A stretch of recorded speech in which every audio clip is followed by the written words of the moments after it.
15 dekabr Yandexda boykot.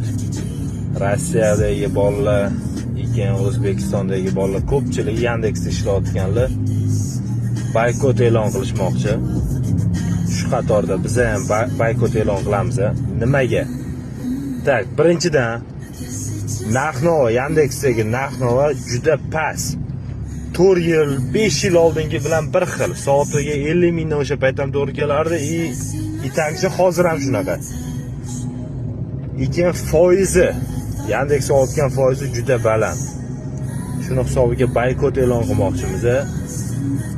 Bolalar hammamizga kelishib, bittada qilmasak bu narsa to'g'ri kelmaydi. Bitta, ikkita yoki 10 ta, 100 ta, 200 ta odam bilan bo'ladigan narsa emas.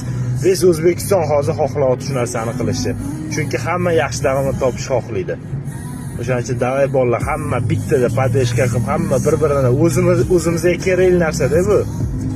Bir-birimizni podeshka qilib 15 dekabr kuni hech kim liniyaga chiqmasin iloji boricha. Kommentariyada fikringizni bildirib ketinglar, qani kim liniyaga chiqmaydi, kim chiqadi? Lekin chiqadiganlarga qanaqa fikrdasizlar? Bizga qo'shilmaydiganlarga qanaqa fikrdasizlar? Kommentariyani bildirib ketib, o'zingizlarning fikringizni, lekin Yandexda ishlaydigan hammaga jo'natib tashlaylar. Ular ham xabar topsin.